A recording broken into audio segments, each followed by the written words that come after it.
You also got that industry thing. They dropping that rail Southfield. That's where everybody is. Well, everybody's at that. Mickey's having 1 to 4 the public hearings. We ain't gonna vote on that. You ready? Ex officio doesn't have that control. I'm gonna go tell the boss. I don't give a damn. Yeah, the X. The X. I'm the X over there. Okay. Okay, we'll go ahead and get started. Other members will be coming in, we hope, and we get some more tracking documents. First on the agenda is economic development, and I know the Commissioner Ken Stewart is here. And Ken, if you'll come up, and you should be televised. I don't see the red light on, but is it on? I see it. Where is it on? That may be my nose. I see it now, yeah, okay. Members of the committee, thank you very much. It may not come as a big surprise, but we're overall supporting the governor's budget, and for sure that's the case. Obviously, we're looking at the 07 amended for the Department of Economic Development, and the tracking, I assume we're looking at the same tracking sheet, which says Section 22. I have 2 here, but I want to work from the one that you're working from. Is it page 1 of 1 or page 1 of 3? Oh, well then I shall move ahead. Okay, I have a different tracking sheet, but I think ours is pretty simple. We have 2 items in the 07 amended. One is the rail funds, or funds for the rail spur for the Kia project, and it's in the amount of $6,050,000. That's a matter of contract that we have, of course, with Kia, and it's part of a much larger package. Be glad to answer any questions on that. Commissioner, we're committed on that anyway, correct? We are. Okay. We are. Shouldn't be any questions on that unless Representative Sims and Hanner and Representative Royal has any questions. Okay. Okay. No questions. Thank you. The next item is our funds for the Civil War commemoration preparation and the Resaca battlefield development. It's in the amount of $5 million. This, as you know, is the sesquicentennial. I think I said that right for the Civil War. This money is meant to allow us to capitalize on heritage tourism. The battle at the Resaca battlefield is the largest undeveloped battlefield, I'm told, anywhere related to the Civil War, and it's one that we felt that we should develop. And this money will be used in a combination of ways for the development of the battlefield, as well as the construction of a building there over the next, beginning, of course, now. It's located immediately off the interstate, and it'll be one that we think, particularly with the north-south traffic along from the north to the south, will be one that people will readily go to. So it's really a focus for us without condoning or condemning any of the actions of the war in any way. It's one of a balanced piece of funding for heritage tourism over the next few years, but it's the beginning piece of it, communications and education. Be glad to answer any questions on that. Representative Sims has a question. Yes. Are y'all going to do any reclamation of the readouts up there? I mean, I'm a little interested in that. I'm an old soldier myself, and that Resaca has a very interesting history in that it's some of the battle, the way the land was configured and the way the fence was put together there.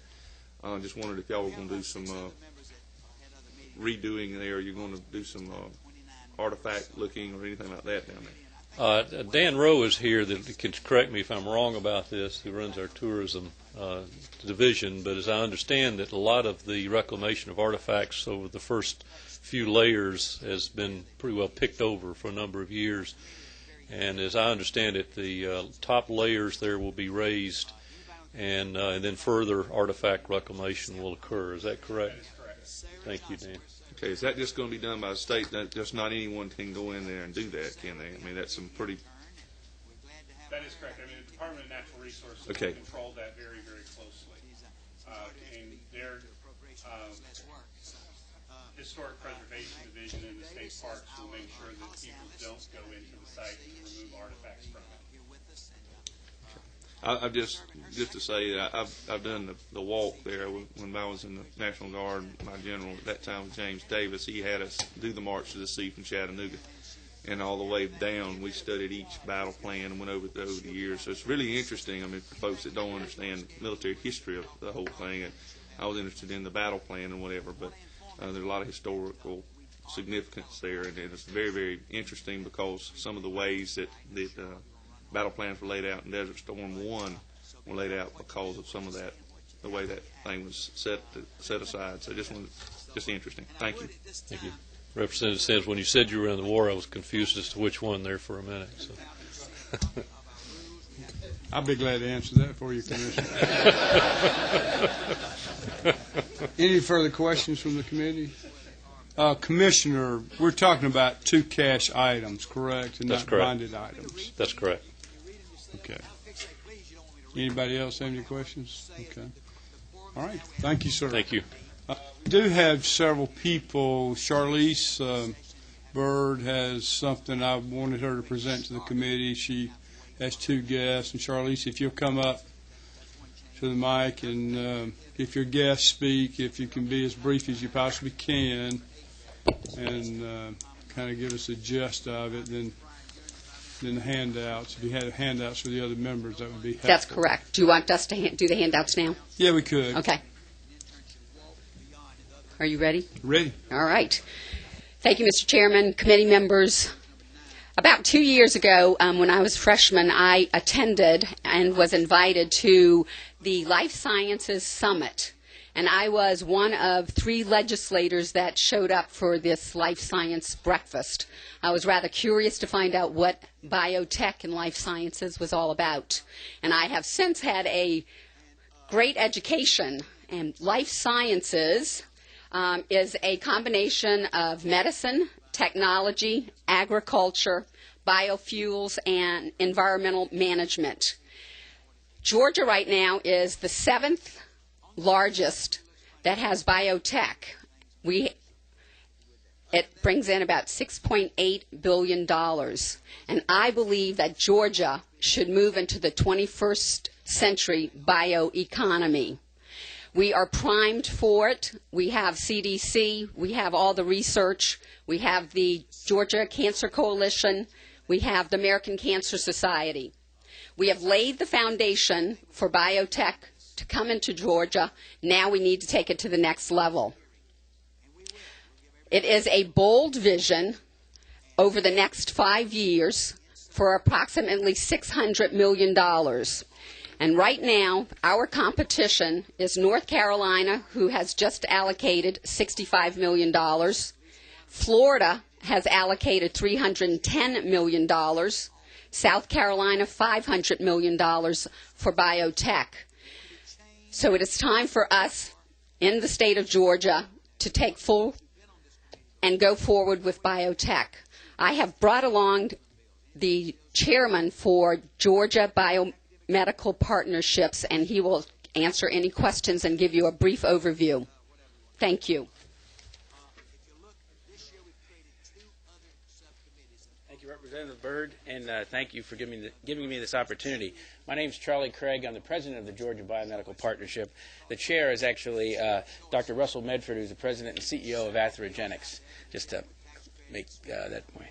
But I just wanted to give you a couple of, put into perspective a little bit about what we're talking about here with this bold vision and reiterate some of the things that Representative Byrd said. This is a one-time, self-sustaining $600 million program over 5 years to support commercialization of life sciences technologies across many industry sectors: medicine and healthcare, agriculture, alternative energy production, forestry, and environmental management. And this program is really designed to help the state of Georgia fully realize the economic and social potential of its investment in university research, as well as bring new technologies and companies from across the nation and the world to Georgia. The state of Georgia has done a tremendous effort to really strengthen the university research here in Georgia, but we're not realizing the return on that investment fully. A lot of the companies that are created out of the universities here in Georgia are going elsewhere to North Carolina and other states. This plan would create an innovative, leveraged, and risk-mitigated state program to build a robust biotechnology and life sciences industry, a bioeconomy in Georgia that supports healthcare, agriculture, industrial production, energy, and environmental applications of life sciences technologies. It's important to realize that the life sciences technologies would be commercialized through this plan across all these different industry sectors, so it would have a statewide effect. To get there, though, we need to adopt one comprehensive and integrated commercialized plan, which we're calling a bold vision, to solve three major dilemmas that every state encounters in trying to develop and sustain a life sciences industry. And those three dilemmas are insufficient venture capital, not enough facilities to support industry growth, and lack of managerial talent to operate new companies. So I won't go into details about the plan. We actually have a 29-slide PowerPoint presentation that I'd be happy to review with you at some point. But there are three elements. And again, let me emphasize that this is a one-time, self-sustaining investment over 5 years. The three elements are a $250 million venture capital fund to leverage private investment in creating, retaining, and recruiting companies to Georgia, a $200 million facilities fund to support the increased life sciences industry growth, and a $150 million commercialization institute that attracts and trains managers to run new companies in Georgia and coordinates life sciences workforce education in secondary schools, technical, and community colleges and universities. And none of this money really is being spent without leveraging private investment. And we have estimated that the return on the venture capital fund, for instance, with the $250 million investment over 5 years, that would leverage in private venture capital another $600 million to $800 million in private venture capital funds. And also, it would return money to the state because the state, of course, would recoup money from the successful investment and formation of these new companies.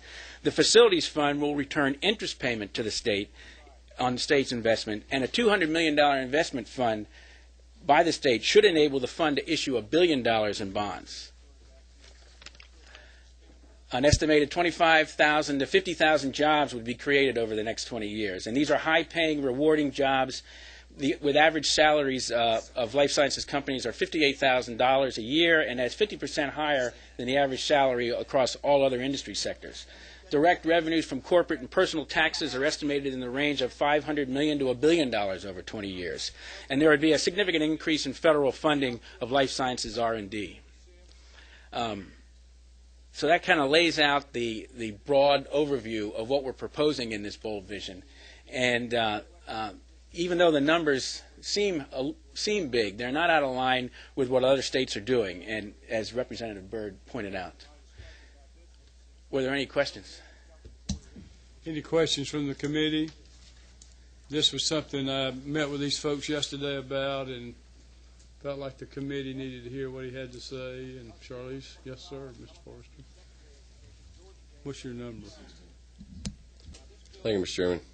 Hey, you keep mentioning $200 million, $250 million. Is that over a 10-year period? 5 years. 5 years. Yes. Okay, so you're looking at $50 million a year. You're looking for as far as an investment towards the life sciences. Well, actually, we're saying $120 million a year over 5 years. Okay. It's a total $600 million program over 5 years to commercialize these life sciences technologies. And the one thing to keep in mind is this is a one-time investment by the state that would be self-sustaining and would take us to the next level in realizing the benefits of life sciences technology. Right. And these investments would go to our universities or would go to private businesses that would, like we're spurring their development? Yes. So the venture capital fund, the state money would be used to leverage private venture capital to commercialize technologies coming out of our universities, but also it would go all over the nation and over the world to bring other technologies here, and would also bring companies here. So the state money would not be spent unless there was private venture capital that would be used in association with it. Now, that was my next question. Do you have in writing a commitment from angel investors or private venture capitalists that are ready to do this? Well, our chair, Dr. Russell Medford, has met with some of the leading venture capital companies in the country, Kleiner Perkins, Domain, NPM, and they have all indicated that they would be interested in participating in this program. And one of the key points of this, of course, is that the venture capital fund would only invest in companies that would be domiciled here in Georgia.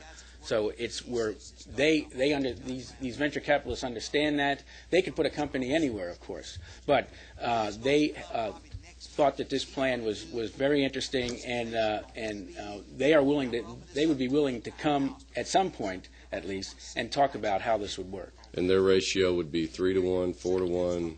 Well, I think at least, well, we're suggesting that the entire fund would leverage another 4 times in private venture capital investment. So it would be at least, we're saying 4-to-1. But it would, I think that would be based on a deal-by-deal basis. There's as to how much money the state put in that particular company and what the private investment would be. But the state certainly wouldn't be putting in any money alone. Charlie, you might want to mention, if I didn't hear you, but what other states are doing around us, like North Carolina, South Carolina? Yes. For them. North Carolina has allocated $65 million for biomanufacturing workforce training. That money comes from their tobacco settlement money. And they have recently proposed a plan to spend at least $145 million per year for bioscience job creation. Florida, as you probably know, has approved a $310 million grant coupled with a $200 million commitment from Palm Beach County to build a 100-acre facility for Scripps Research Institute. So we're talking about $500 million there. South Carolina has approved a $500 million technology-based economic development package that targets life sciences, committing state funds to venture capital and facility infrastructure improvements. Texas created a $200 million venture capital fund. They funded that over 2 years, $100 million each year, to support life sciences technology commercialization. And the state of Washington has a $350 million life sciences discovery fund, and that money comes from its tobacco settlement money. And they expect that $350 million investment will raise another $650 million in private capital to create a $1 billion pot of money for bioscience research and development. And essentially that's what we're saying our venture capital fund would be able to do. We'd have $1 billion there to be invested in bringing new technologies to Georgia, commercializing technologies that are already at our universities, and bringing companies from all over the nation and all over the world to Georgia. And I guess there's one other point I wanted to make, and that is that the facilities fund, for instance, the facilities fund would help in creating and expanding existing companies, but also could be used to help build biofuels manufacturing plants and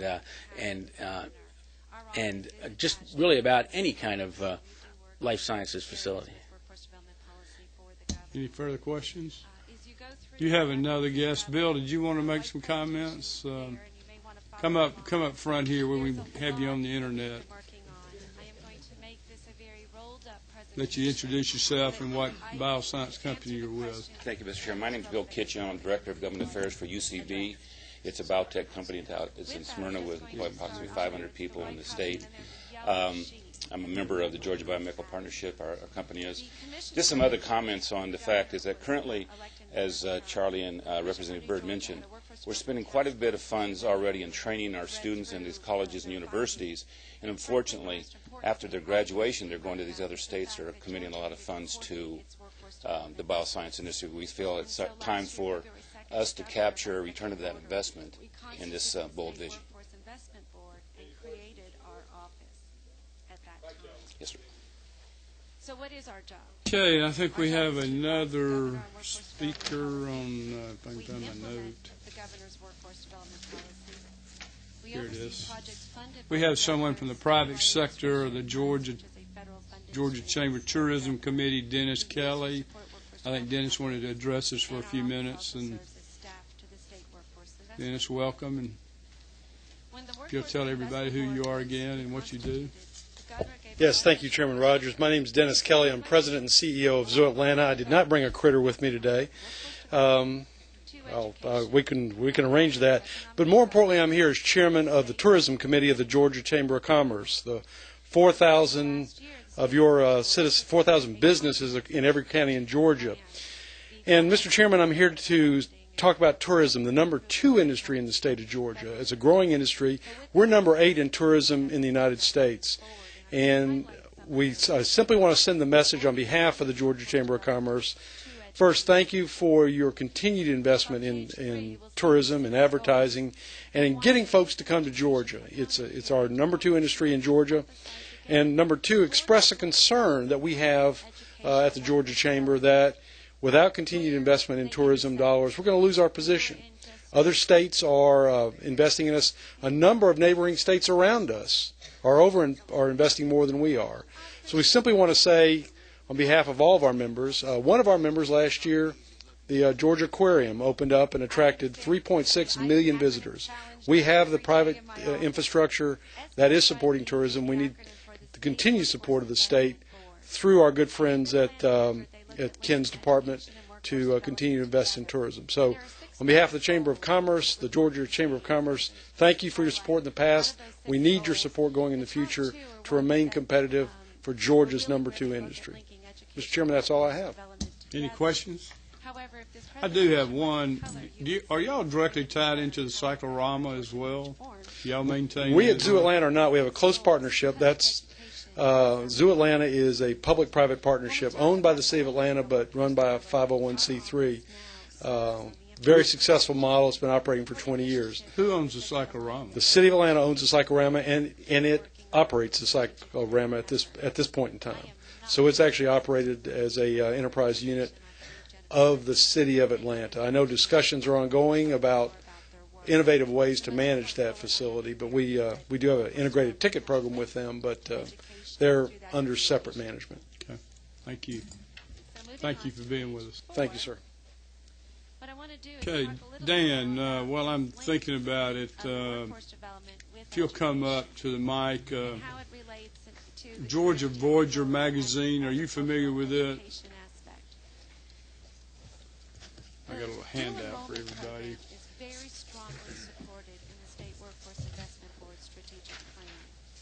Mr. Chairman, I am familiar with Kathy Hodge and the Georgia Voyager. Okay.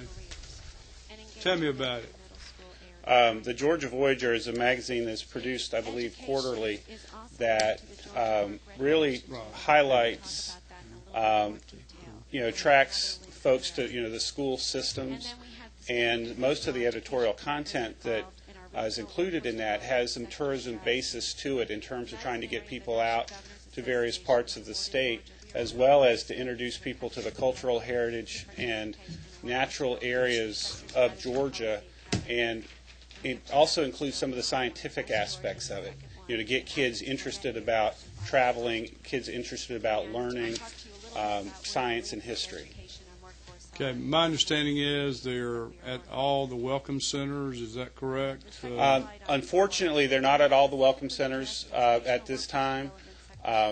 She has a limited distribution of that publication, and it goes primarily to the school systems. Periodically, we do get some of the magazines that we happily distribute through the welcome centers. But on an ongoing, they're not distributed every day at all 11 of our visitor centers. Okay. Are y'all funding any of that right now to the tourism at all? No, we are not. Okay. Any questions for Dan?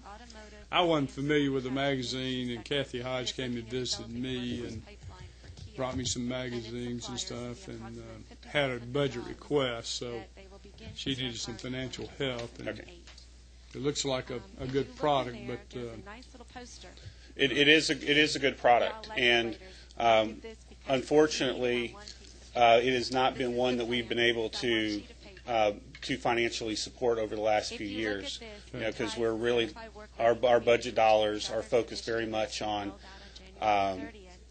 maximizing, and there's a lot of good projects that we're unable to fund. Okay. Okay. Thank you. Thank you. That we are talking about. Okay, that completes The one that would really that portion of economic development. Next is agriculture. Commissioner Irvin, career exploration, glad to see you here. school dual enrollment programs, into technical college and into work ready. I didn't specifically break out, or I shouldn't say I did. I'm leading the effort. But the Mr. Chairman, we're delighted to be here to represent the largest industry in Georgia. Career Academy, And we have interest in all over this state. I want to tell you we support the governor's recommendation. It's found on page 4 of the document. and I am going to talk a little bit more And about we have one other thing we want to bring to your attention. It's something that's drawn a lot of interest from a lot of very important people, and that's the Division of Agriculture and Food Tourism. The Commission for New Georgia recommended that we request this.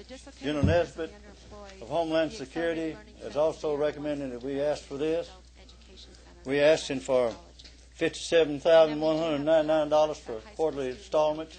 Crank this program up. Food tourism is on everybody's mind.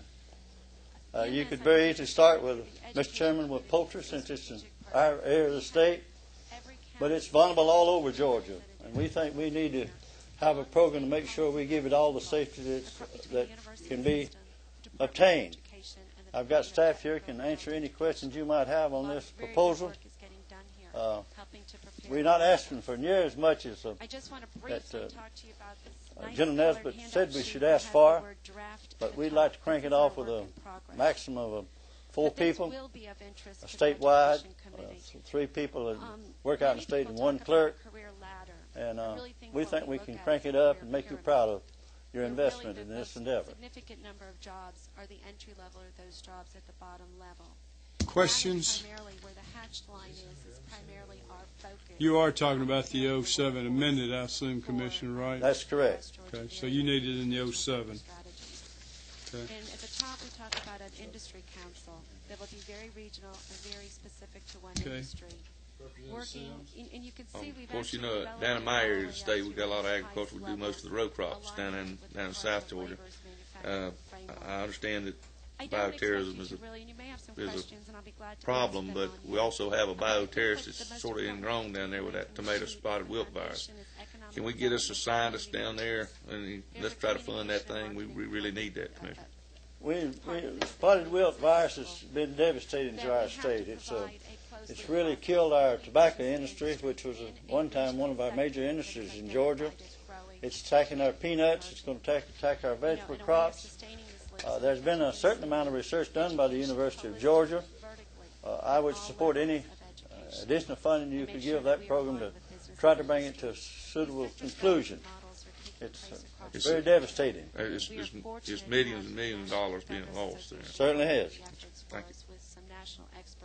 But if terrorism were to strike some of our commodities or some of our supply, pesticides, nitrogen, the Oklahoma building was loaded down with agricultural nitrogen, as all of you know. We think it's absolutely important that we give this top priority on things that we should add to our budget to take care of and give us the protection we need in the future. And with a high-profile interest from Homeland Security and from the mission for New Georgia, we wanted to make sure that you brought to your attention. It's a very minimum amount of money. It's not a lot of money to crank it off. And I think if you allow us to do this, you'll be extremely proud of our results. I appreciate you asking that question. Thank you very much. The dual enrollment program is one where students Where are those positions going to be? Are they going to be up here in Atlanta? They'll be working statewide. They're going to be based out of here, or are they going to be based in certain areas? They'll be based here. Okay. both high school and college credit, you're instantly building capacity within your classroom. Mr. Commissioner, so this says 1 quarter cost. Well, we're asking for the balance of this fiscal year. We would ask that you annualize it next year's budget. So that another $240,000 or so for next year's budget for a year, if I'm calculating that right. And is there not existing positions that could just they'd step into this, or our we have budget's to? been, as you may know, for the last 3 years, been cut. And we just do not have the resources to do this without authorization and funding from you. We would fill existing vacant positions that are not funded to accomplish this goal. If we, you get an administrative assistant, 2 analysts, and a manager, I was thinking we could offer an increase in pay for somebody's position that's operating now, and that could be the entire budget for next year, just by giving raises to the people to take up additional responsibility. It's just an idea. Well, I think your idea is sound, except that we need a lot of salary increases. That's an argument for another day. Okay. We're having the same problem everybody I just wasn't else sure is if having. you'd These little be accepting salaried for a employees salary are increase for starving on the people job. already there.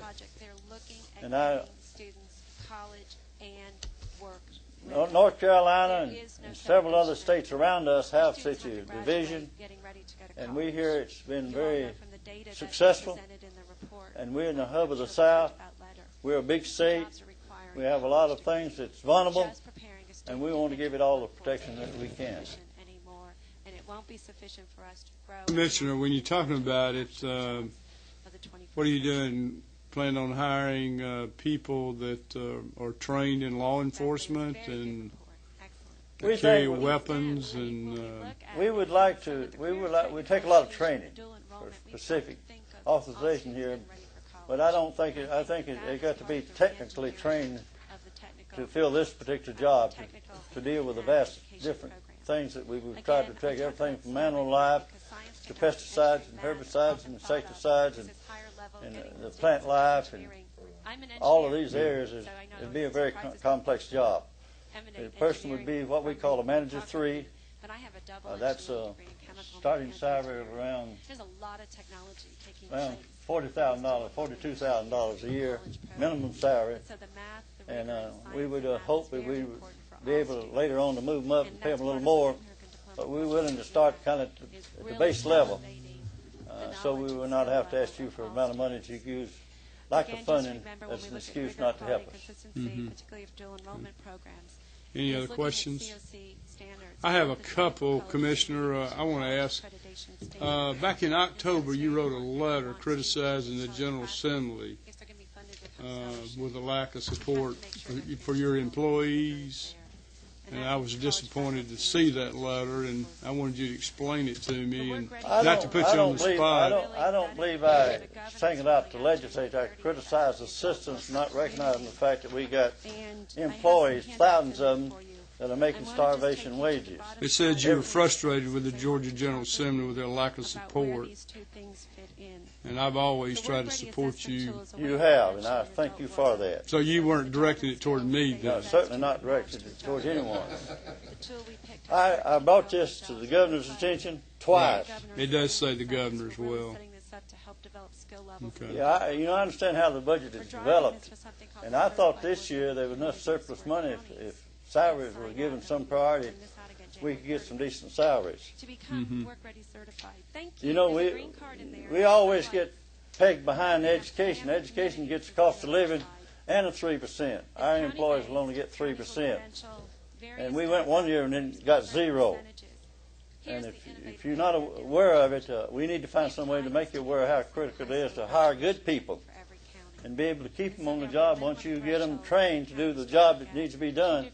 And the industries we regulate come along and offer them $10,000, $15,000, $20,000 salary increase, and they leave us immediately. Right. And that's a difficult situation in a regulatory agency to be in, and I don't think we're the only ones having that problem. Well, the letter says, obviously you went to the governor and asked for a 12% pay raise. Correct? Well, I knew I weren't going to get it, but I wanted to put it up high enough to get his attention. Okay. But you never brought it to us that you wanted a 12% pay raise. I'm bringing it now. Okay. Well, you're not going to get it. Well, I weren't dumb enough to think I'd get it. But I do think it's something y'all need to give serious consideration in the future. For all, if you notice, I said all state employees, not just the Department of Agriculture employees. You got other agencies of government that are suffering just like we are. hire, train, and lose. And that's a bad investment when you put a lot of money into trying to train people. We need highly trained people. I might tell you, we got in our department right now roughly 140 authorized, non-funded positions in the Department of Agriculture. 140 that are vacant? Unfunded. Unfunded meaning? They're authorized, but unfunded. Okay. Due to the cuts we've taken in the past 3 years. Yeah, the austerity cuts. We have no other choice. Sometimes it really hurts. Sometimes it impairs your ability to do the job that I think you'd like for us to do. But I've been here a long time. I think I'm an excellent manager. Right. And I think all of you know I'm a very tight manager. I don't waste your money. And we need your help. That's the reason on this thing I'm asking this meager amount to crank up a program we think is vital to us at this particular time. Okay. I know this is public knowledge, and I asked all, well, I didn't ask Ken Stewart this, but Calvin, you can come up here. No, come on up. Come on up. No, that's a... No, you...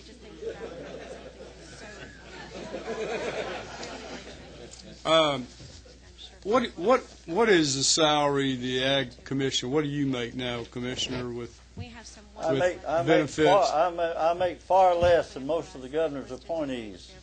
I think the new salary would be roughly 118,000. Plus you got benefits on top of that. No. Does that include your auto as well and expenses? We don't know. It does not. Well, that's a nice little benefit right there. You used to give a little extra money to people who had been here longer, but you cut that out some time ago. I did benefit from that at the time. I believe this additional salary, you got an extra $400 for each 4 years of service. But you pay a lot of appointed positions. And many of those we think with far less responsibility than some of your constitutional officials, and some of them making $15,000, $20,000, $25,000, $30,000 a year more than we're making. Right. And we have noticed that they've dropped a salary bill in for judges, and we're not even mentioning it. It's because you're not a judge. But I'm not up here arguing for me. I know what the job pays. Right. And if I want to make more money, I'd retire tomorrow. I understand. Well, you've got how many years? 42? I've got 50 years. 50 years? I came to this legislature 50 years ago. So you're really losing money on your retirement then, aren't you? I love my job. I understand. And as you know, I worked hard to keep it. We all do. And as you know, I don't meddle in your politics. That's right. That's right. I'm your neighbor. I was born in your county. Yes, they are having these discussions. Okay. Other questions from the committee members? I cannot say that it is. I know something I want to ask. Commissions. I know you don't have 7 or 8 commissions you operate. We got 11. 11? It's taking place regionally. And most of them were set up prior to my becoming Commissioner of Agriculture. There's a question. We got the Attorney General looking at the ruling now, and I asked him for an unofficial ruling on what the legality is to 4 of those that's been created in the last few years. I don't know what his decision will be, but once I get it, I'll give it to you. What are the commissions? It's soybeans, corn, pecans, and vegetables. Okay. Every education Yes. agency is wonderful. What's your number there, Calvin? 5? And so I am optimistic. It's kind of intriguing to talk about salaries and all that, but at the same time, some are handled through appropriations, but others are handled through boards and commissions. And when you talk about responsibility of the various agency heads and responsibility they have, there's a lot of discrepancy as who's making what and as it relates to responsibility, because I can see the Agriculture Commission being one of the most critical jobs in state government as far as I'm concerned, because that's an area that's that in terms of increasing the high school graduation rate is something that we're driving from our office with the Certified Work Ready Communities, because it's the #1 thing businesses want to see. And where our office can provide support on those interfaces between workforce development and education. We are by serving on this implementation team. The America Diploma Project, though, is being led by... I guess the only thing I want to say, I told you I weren't here to ask for a salary increase for myself, but if a salary bill moves, I hope you will include your constitutional officials. And I think they need to be included too. I just take mine and put it in savings. When I came to this, when I came to this legislature 50 years ago, we got a grand total of $10 a day.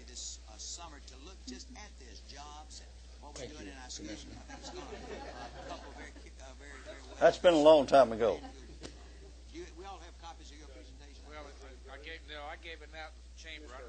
How many employees are in the department now? We got a little over 700, I guess, on the payroll today. We had, when I became commissioner, over 1,000. You asked me how you were able to do that and accept different responsibilities from time to time that you give to us. We think training, good equipment, has allowed us to be very, very frugal with our personal service budget. But we certainly need you to earnestly consider raising those up, making $17,000, $18,000 a year. It's pitiful when you have a young lady come to your office and she may be a single mother with children and she's really crying because she can't pay her bills. She gets food stamps. Just looking at the budget request, it indicates that these people would look into animal diseases and food security and food safety and protection of agricultural chemicals from potential misuse. Is it safe to say that none of those 700 employees now do any of those activities? They're stretched to the limit and doing kind of scratching the service, but not doing the in-depth program that we think we need to really give us the protection that I think you want us to have for your people. Chemicals are all over the state. And I think it's a very, very volatile area, and if they ever attack us, I think agriculture is where they're going to attack us. So these 3 points are not being, they're being addressed now. They're not. It's not adequate. Vulnerable in that. No, okay. We're vulnerable.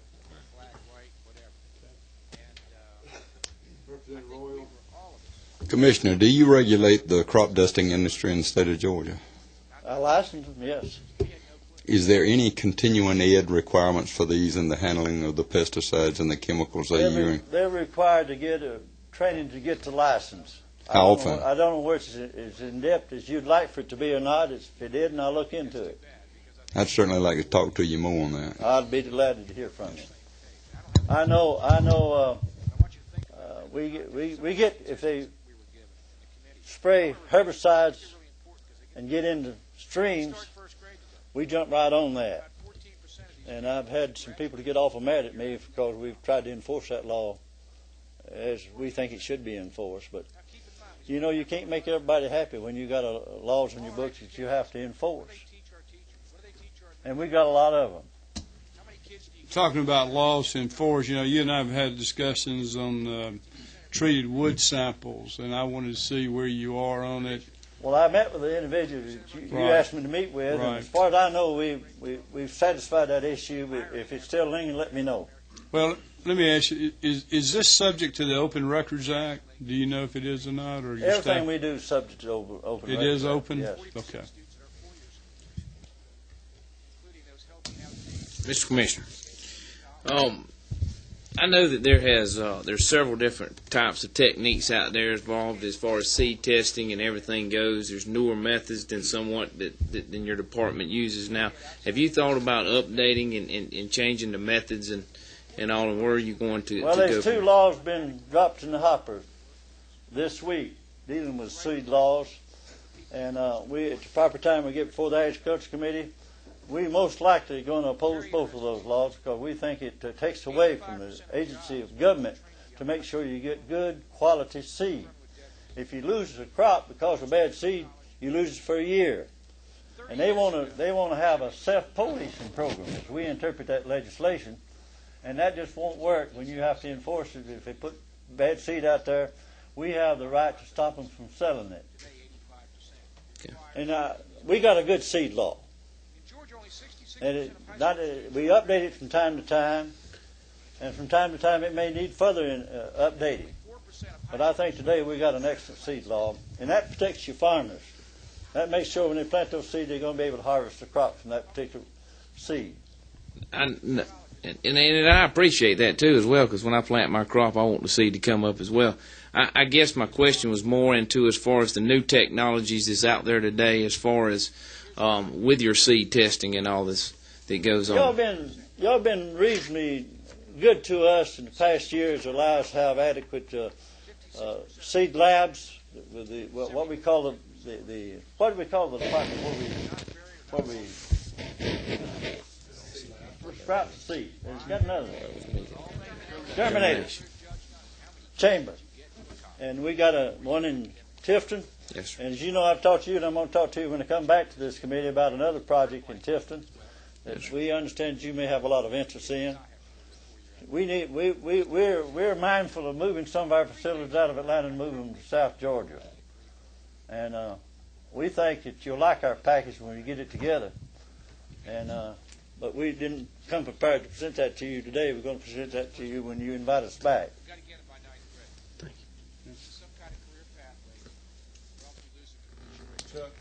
12. Mr. Commissioner, there's been some concern down my area that corn production is going to go back up. I think corn's bringing about $4, a little better than $4 right now. About $4.30. Yes, sir. So we're going to look at maybe some heavy corn production down my area, but there's some concern that there's not enough seed corn to go around, and that there's not going to be enough for us to plant with some of the folks that are down there. I'd like your opinion on that, and see what we could do to make some of that happen. I suspect the supply is going to be tight. If you remember, we had a fellow named Newt Hudson that used to be in the House. He wanted us to have standards different from other states, and if you remember, I fought that every time it came up because I didn't want us to be isolated when seed got in short supply. We had a standard that other states didn't have because these have to move across the country. But we would be working with the dealers to where there's seeds in another part of the country, maybe all the way from Iowa or Nebraska or wherever it might be, to try to make sure we have enough to plant this year's crop. There's going to be a lot of corn planted. At the prices they can contract it for, they can make some money. Thank goodness. Yes, sir.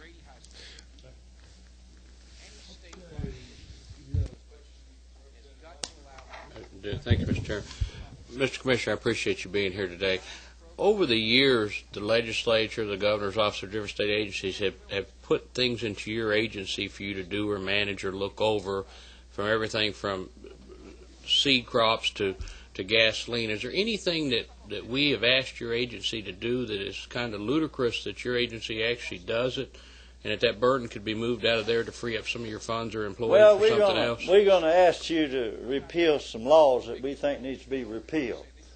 We haven't settled yet exactly how many we're going to ask you to repeal. We think you would like to have the opportunity to get some laws off the books that we don't need any longer. But we usually stand up and try to stand tall when you try to give us something, you don't fund it.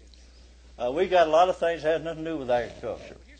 And believe it or not, a very small percentage of our budget goes purely to agriculture, because we got everything from the equine program to cat and dogs program to the motor fuels program, which is very vital to having good petroleum products. We're going to be very much involved in the synthetic fuel field. And we may ask you for some money, if we can't get some grant money out of the President's comments, to make sure that we have equipment to properly analyze that product before it gets into the marketplace. You don't want us to allow ethanol to get in the marketplace if it won't perform. And we're going to have some good high standards, but we're going to be a part of that revolution. Mr. Chairman, if I could follow up with that real one question.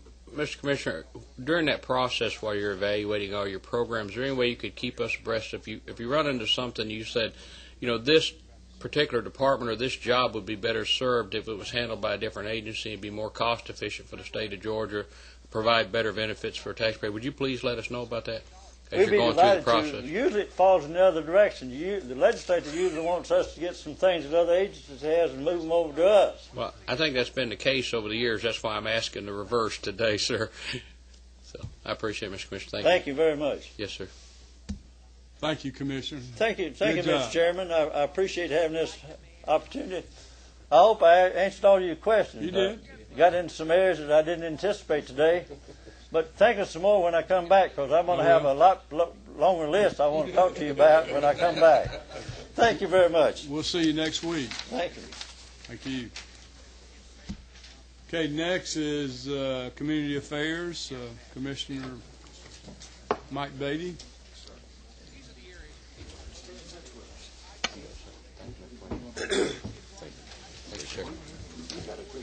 Thank you, Mr. Chairman, members of the committee. I'm on page 5, and I think on your tracking document. It's an honor to be here with you all and to serve with you.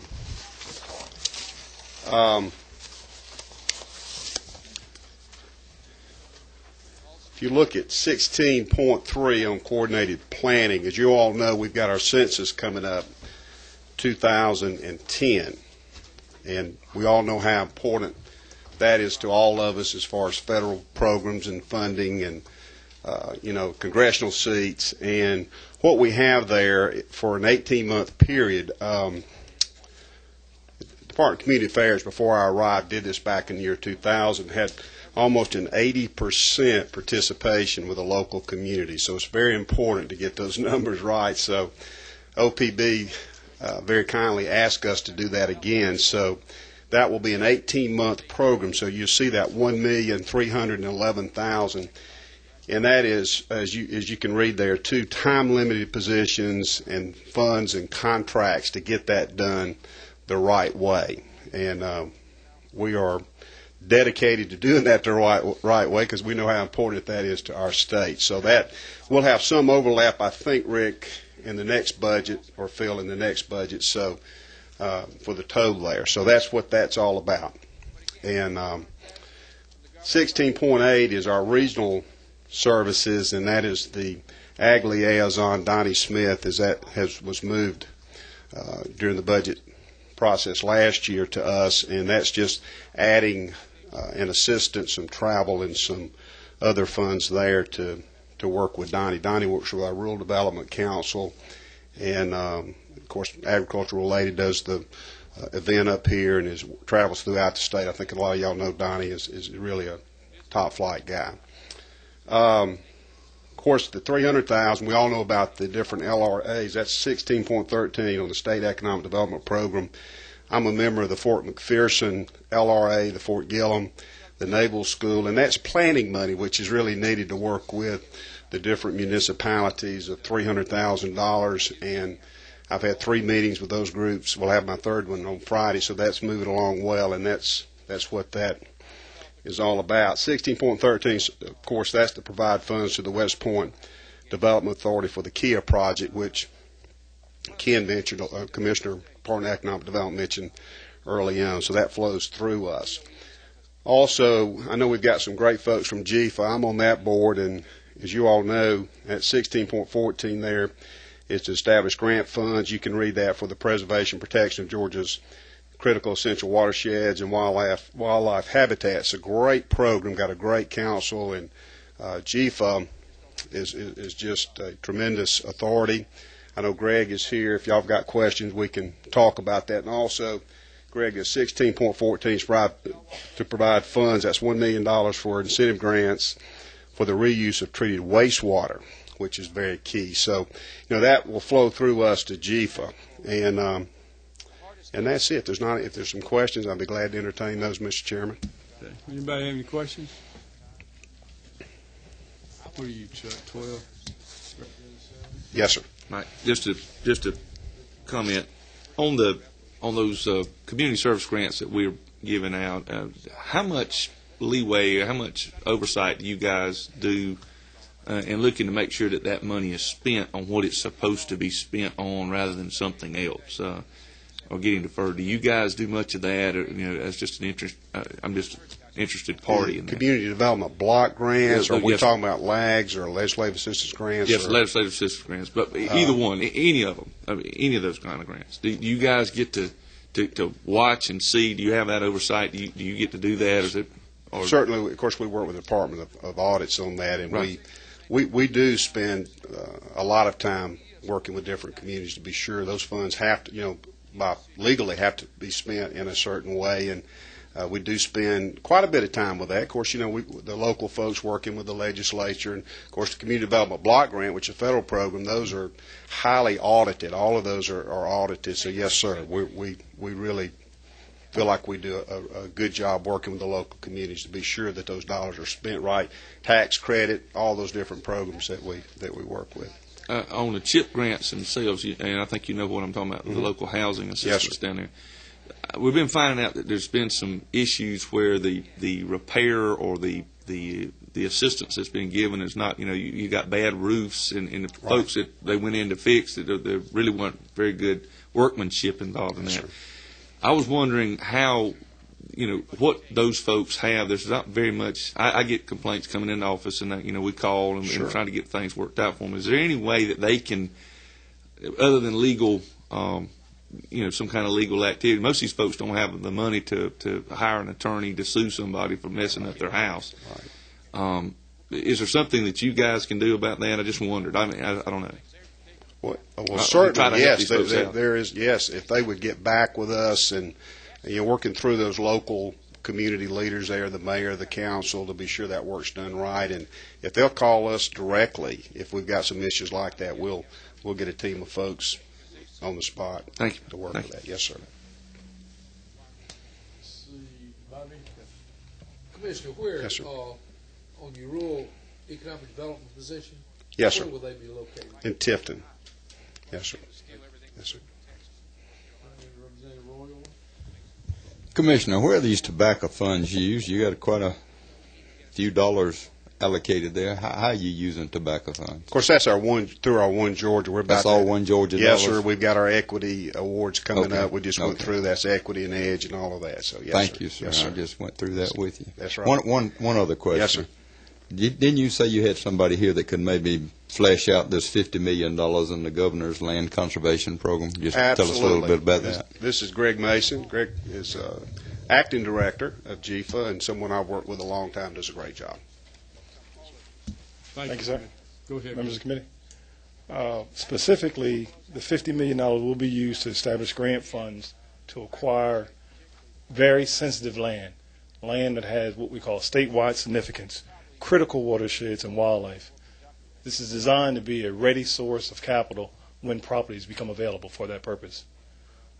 We envision this being similar to what you've heard in the governor's state of the state, the Paulding Forest Project, where you got the city, the county, federal government all working together. Does that answer your question, or is there? Yes, sir. Okay, great. While we're talking about that, have y'all set up any parameters on how this money is going to be distributed, like counties, cities? How do you apply for it?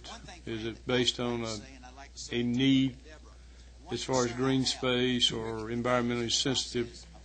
That is correct, sir. Or is the governor going to make all the decisions on this? No, there is a land conservation council, and it has several criteria, so it will be evaluated. What GFA does is literally determine. That's what we did under House Bill 98.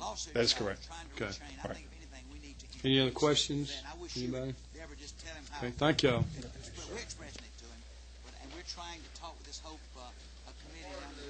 Forestry's next.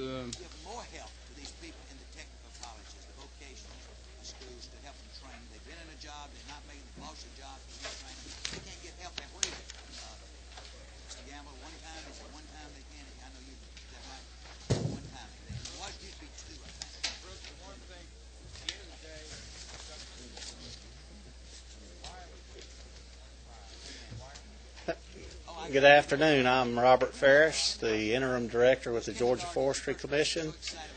And the Georgia Forestry Commission has no amendments to request for our FY07 budget. However, we do appreciate the opportunity presented by Chairman Rogers to come and tell some of the new members a little bit about who we are and what we do. And for those of you that are not familiar with the Georgia Forestry Commission, I have to start by telling you that the GFC is the best, hardest working, most productive, most customer-oriented group in the state. Our folks take a lot of pride in being the right people, doing the right things the right way. As a matter of fact, that's our mantra, is right things right. The Forestry Commission is working and focused on ensuring that we have healthy, sustainable forest, providing clean air, clean water, and abundant forest products for future generations. We're working to balance traditional forestry with emerging opportunities. And I hope you recognize and know that Georgia has more commercial forest land than any state in the nation. And the vast majority of that forest land, 74% of it, is owned by private landowners, folks like you and me. Forestry is big business and important to Georgia. It provides 154,000 jobs to Georgians. Every year it contributes $26 billion to the economy in the state. On top of that, every year it's contributing $560 million to the state's tax coffers. So forestry is big here in Georgia, one of the leading industries by whatever measure you want to use. To give you a little bit about the organizational structure of the Forestry Commission, we're divided into 10 districts, have 128 offices across the state. We have 687 positions allocated to the agency. We have 340 crawler tractors, which is our primary fire control equipment, 105 wildland engines, which is basically pickup trucks with a water tank and pump in the back. We use 23 fixed-wing aircraft and 2 rotary wings for suppression and detection activities. Forestry Commission provides services through 3 major program areas. The most well-known program area is our protection services. Every year here in Georgia we have, on average, 8,000 wildfires. Those wildfires burn about 40,000 acres. With an average fire size of less than an acre that we retain here in Georgia, Georgia leads the Southeast in fire control. And indeed, we're truly a leader in the nation when it comes to fire control activities. Forestry Commission is responsible for permitting outdoor burns. This past year, we issued over 420,000 burning permits. One of our more popular programs is the Rural Fire Defense Program. Through this program, we assist rural communities by providing them with fire trucks, basically, at cost. We have our own shops that we work and put these engines and fire trucks together.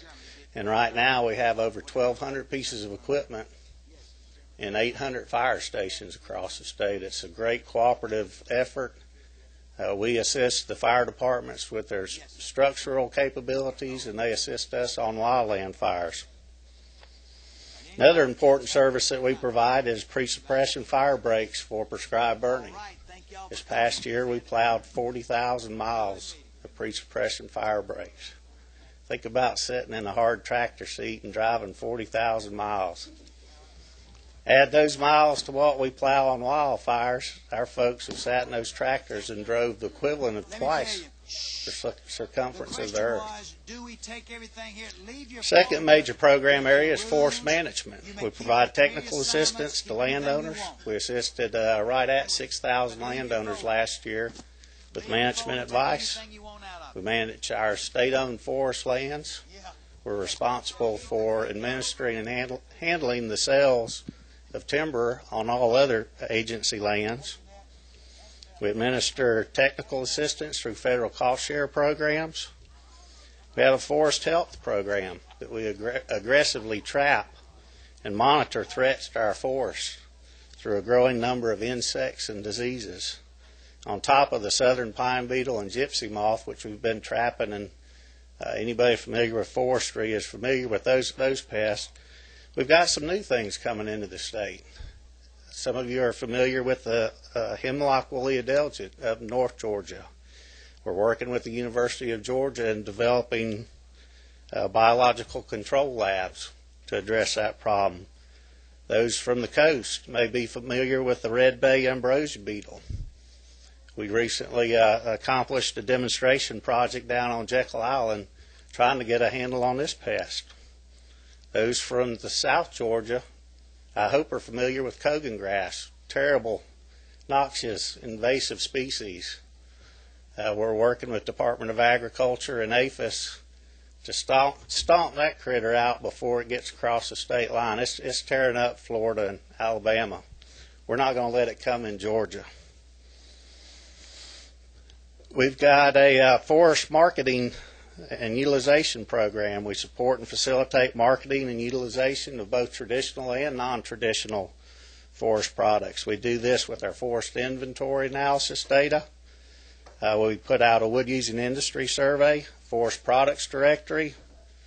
We work closely with the Department of Economic Development in promoting forest products. I hope some of you are familiar with the carbon sequestration registry that this body directed us to establish 2 years ago. We've got that out for public review right now. With this registry, we'll ensure that Georgia landowners receive appropriate consideration for carbon sequestration when the carbon trading markets develop. Georgia will be in the lead there. Mentioned Land Conservation Council a moment ago. We're working closely in developing and identifying properties that are and fit the conservation needs. By virtue of us working with tens of thousands of forest landowners, we know the land base, the forest landowner base out there. We've got a forest biomass energy program. We have unmatched potential in this state with our forest resources and with the infrastructure and the knowledge and the people we have here. We can very easily become the Silicon Valley of woody biomass energy. It's coming. We're going to be on the forefront with that. We're assisting with developing this industry, again working closely with the Department of Economic Development, providing biomass resource information to potential investors, promoting and monitoring the sustainability of our forest resource. Another important program is our Forest Water Quality Program. We're charged with managing, investigating, and resolving issues related to the Federal Clean Water Act and the Georgia Water Quality Act. We monitor compliance of forestry best management practices, provide training and workshops for forestry operators. We perform water quality assurance exams, which has been a great success. We've seen a 95% improvement in water quality risk in our initial and wrap-up exams, and also perform a biennial BMP compliance survey, again, that we've seen tremendous success in. It was back at 67% starting in 97. We're up to 89% compliance now with forestry operations, overall compliance. We've recently established a sustainable community forestry program, working with communities to manage urban forests. Again, developing some fantastic public-private partnerships in a program, Making the Shade program, that we're partnering with Milliken and the school systems, planting trees to ensure the health and protect the health of our students. 2 projects going right now, one in Marietta, another in Athens, 8 more on the board. And then finally, we have a reforestation program. Through this program, we provide high quality, genetically superior seedlings to Georgia landowners at a reasonable cost. This reforestation program and seedling sales are set up to operate off receipts, so there's no cost to the state taxpayer. And that is a brief overview of some of the things, that major areas that the Forestry Commission is responsible for and participates in. Okay. Robert, it'd probably be a good idea to give each one of us a copy of that where we can review it, since y'all do so much. So if you Certainly. can get us one, or we can have one made while you're here. Yes, sir. Do that. But we do have some questions, and Representative Roberts. First of all, I want to say I agree with your opening statement. Y'all do a wonderful job here in the state of Georgia with less than a lot of other departments. Thank you. And I never advocate for spending more money, but I would tell you that I think in the past y'all's department has lacked. A lot of your equipment's out of date and all, and I would like to see y'all come forth with some type of a plan on replacing a lot of your equipment that's worn out and all. I mean, I visit a lot of y'all's area. In our area, y'all provide a very important service when it comes to the possibility of fires that outbreak and can burn up a lot of forest land down in our neck of the woods. So I do appreciate your department. There is one question I have, though. In the past, and I think y'all done away with this program 2 years ago, it may have been last year, that aided and assisted local farmers or other individuals that may be stuck. And y'all used to go out and allow that service to be able to pull them out. That was something that a lot of times was valuable, especially in wet weather, especially when harvest time was critical. I would like to say that if y'all could look at that program again, or a possibility of a small fee in order to do that, to may recoup y'all's costs, that was something that our constituents back home was very happy with, and are somewhat disappointed now that y'all don't have that service anymore. So it was free, and I don't mind them charging for it, but I mean, a lot of times you don't have any other way to get out there and get that cotton picker. Yeah. It won't get in there and get it out. Yeah.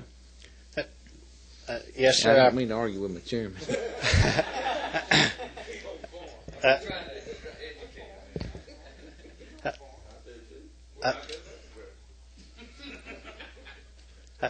I appreciate those comments, and we do have equipment replacement schedules worked up, and we'll get a copy of that to you so you can see that. Replacing our crawler tractors on a 20-year rotation period.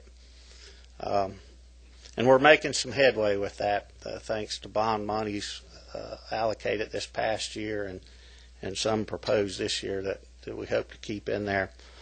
Regarding the pulling tractors out of bogs, we went through fits with that, literally. And basically, by code, we're not allowed or authorized to do that.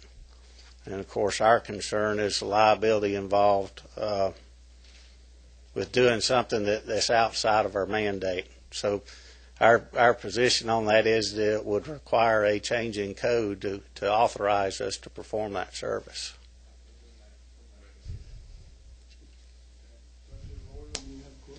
Yeah, so you mentioned 40,000 miles of fire breaks. This is very important to us in my area where we have some tree farmers.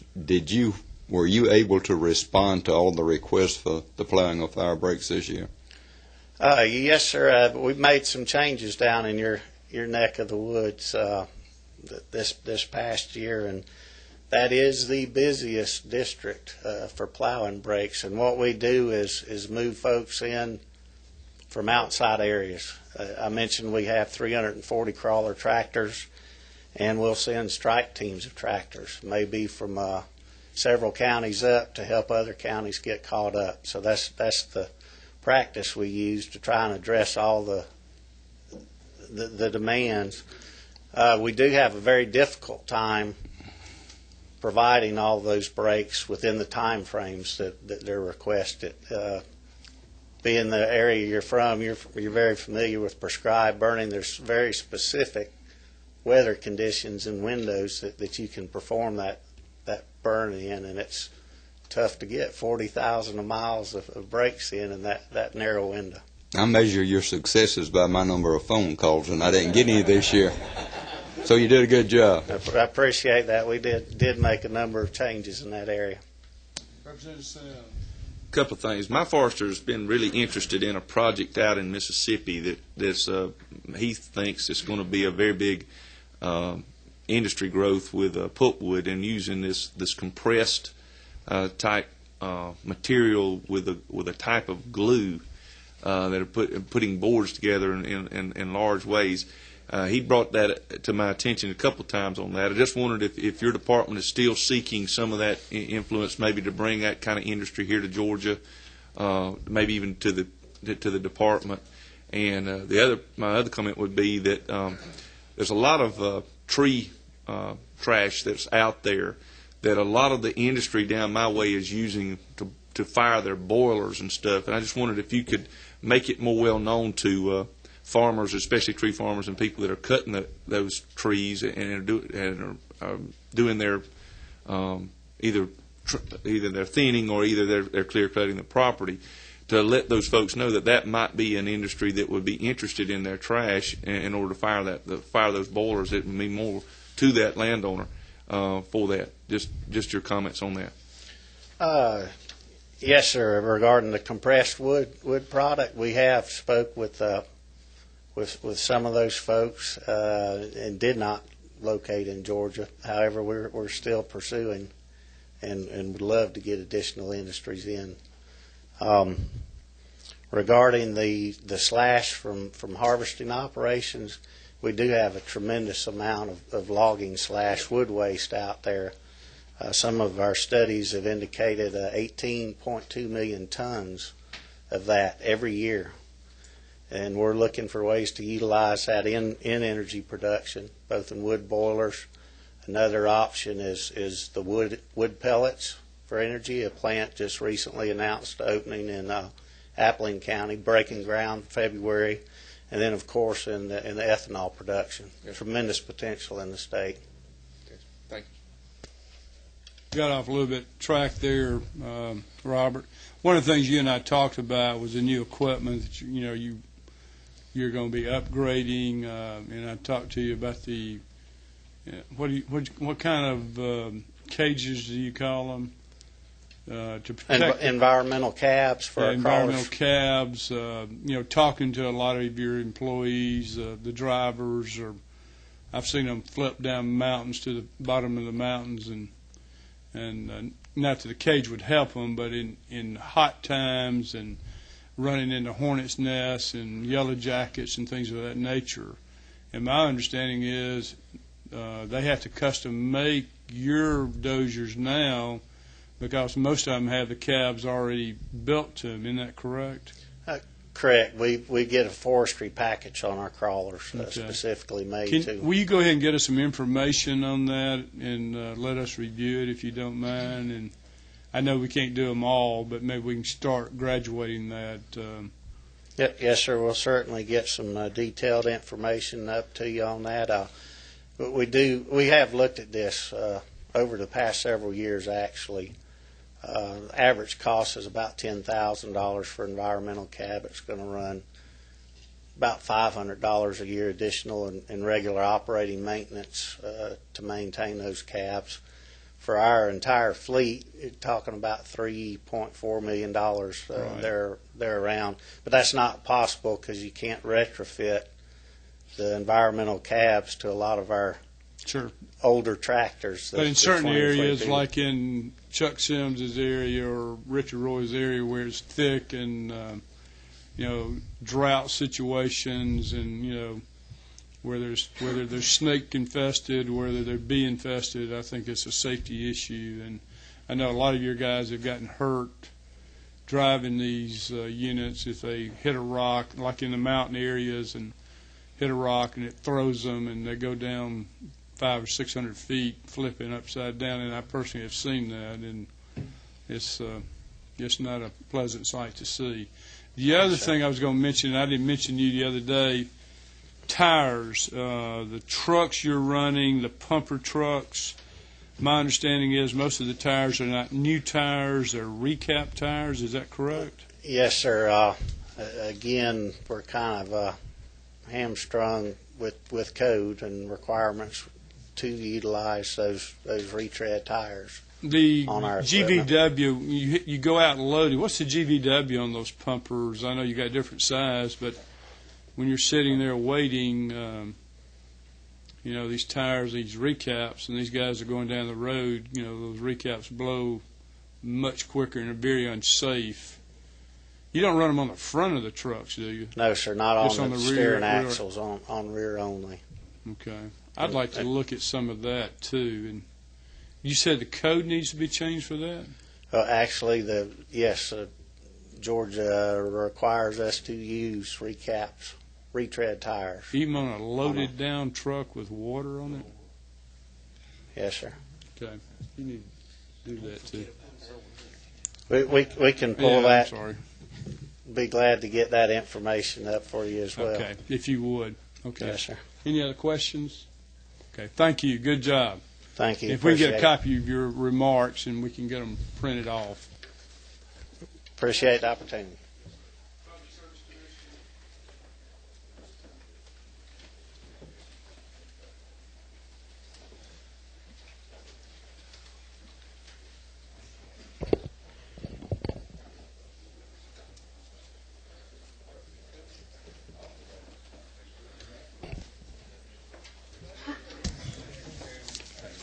Chairman Bobby Baker, welcome. Thank you, Mr. Chairman, members of the committee. Mr. Edge should have passed out a handout for y'all. We have a very simple amended budget request for 2007. Two items. First, $54,346 for handling additional rent payment to the Georgia Building Authority for the rent increase they passed on to us. And number two is $56,000 to be paid to GBA for renovation and moving costs associated with office modifications for our transportation division. We re-inherited a transportation division once the motor vehicle department was broken up, so we had to do a little renovation at the office to create some new offices for the additional personnel. And those were our two amended budget requests. If y'all have any questions about what we're doing, I'd be happy to try to answer them. Any questions from anybody? Representative Forrester, you're 16. Yes, sir. Yes, sir. Not on a budget, Mr. Chairman. I was just wondering, how'd the hearing go the other day? Oh, we wrapped it up finally, Yes, so we sir. got it done. That was he's referring to the Georgia Power fuel cost hearing. Representative Forrester came by and was entertained by the exciting proceedings at the hearing. It wasn't as fun as watching Matlock, but it was interesting. My recommendation was looking at a one time a year for the fuel recovery cost, possibly two if there was a significant change within a quarter, so that only in emergency situation there'd only be two increases on the consumer per year if needed. Otherwise, it would just be an annual review, not necessarily for an increase, maybe even a decrease, depending on what fuel costs are. Well, the problem right now we're dealing with is we've got a $900 million under collection at this time. So even if we do over collect any, I mean, we still have to pay off we have to pay off. Essentially, Georgia Power has fronted the money for the fuel, and they're under collected by approximately $900 million. So any over collection, really, we need as much over collection as possible to pay that down, because there are carrying costs associated with $900 million. Right. So that's it affects our bond rating too. Yeah, it's going to have an impact on their short-term debt rating. Thanks, sir. Sorry, Mr. Chairman, go off budget, but it's just cool. Okay, that's okay. All right, no other questions. I don't see any. All right, Thank thank you, you, Mr. Chairman, members of the committee. Okay, next is soil and water. Brent.